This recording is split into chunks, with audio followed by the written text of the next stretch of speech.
I use these 3 steps to think better than 99.9% of adults, and in this video, I'll show you how you can too. First of all, let's just agree that your mind is the most influential thing that you have in your life. Whether it's going to the gym, studying, working, or just socializing, your mind is the cornerstone and it's at the center of every single one of them. So, now that we're on the same page, let's head to step number 1, being stoic. Now, what does stoic mean? Not being affected by any emotion. For example, if you're having a good day, you're enjoying your life, you just got your morning routine done and you're happy, and then you go to the gym and you're planning to hit some PRs, you're ready to lift that, whether it's 225 on bench or on deadlift, you decide to go to the bench and sadly you don't hit the PR. But instead of making that ruin your day and making that emotion affect you, you decide to become stoic. And you realize that that's something that's out of your hand for now. You still think positively. Tomorrow, that's going to change. In 1 week, that's going to change and I'm going to live that. You're still thinking positively. You don't let emotions affect your train of thought.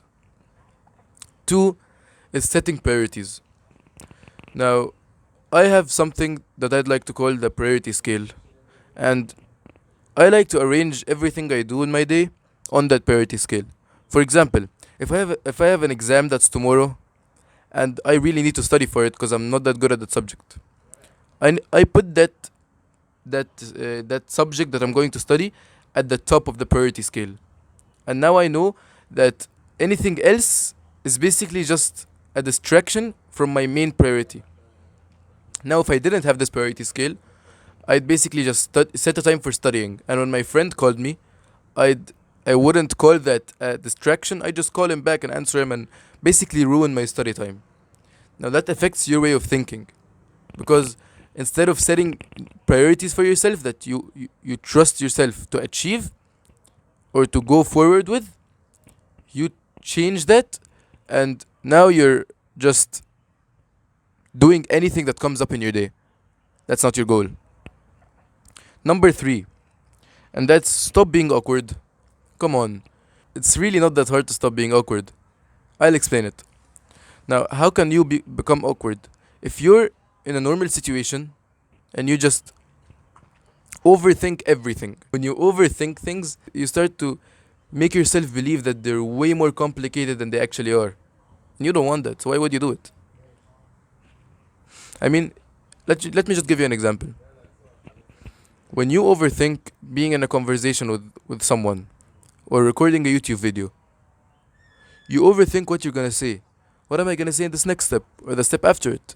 And then you keep thinking to yourself, I have to make this perfect. I can't have this distraction. I can't have that distraction. Well, hear this part out.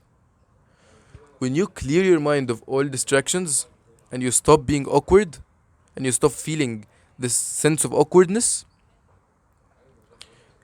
your day becomes way better. And whether you're recording, working, socializing, speaking to someone, whatever, it becomes easier. It becomes less of a stress. You feel this type of weight lift off your shoulders because you realize that it's not that awkward. Your mind is tricking you into making you feel that it's more than what it is. It's just a normal conversation. Why are you awkwarded out by it? I've realized that telling you to do something is the best way for you to actually do it. So, before ending this video, I'll just give you a few action steps to take to help you solidify the 3 points that I talked about. Now, first of all, being stoic. I want you to focus in every detail that you have in your day. Whenever you realize that something is affecting that focus, I want you to go back to square one and go back to your base level. Don't let that thing ruin your day. That's the action step for being stoic. The second step is setting your priorities. I want you every single day, as soon as you wake up, first thing you do in your day, grab a piece of paper and draw some sort of a ruler or a scale. And then put the highest priority thing and the lowest priority thing. Whenever you're doing the highest priority thing in your day, don't let anything interrupt you. And the last thing is to stop being awkward. I want you to get used to being in possibly the most awkward situation that you can be in. So I want you, whenever you're walking across the street or you're talking to someone, keep eye contact. You won't realize how hard this is until you actually try it. First of all, it helps the person in front of you focus. It shows that you're confident in what you're saying, and it makes the conversation better overall. But the main reason I'm telling you to do this is to get a bit out of your comfort zone so that you can train your mind to not be awkward in most situations, which will in turn boost your life experience overall. If you like this video and you like to see more videos like this, click this one.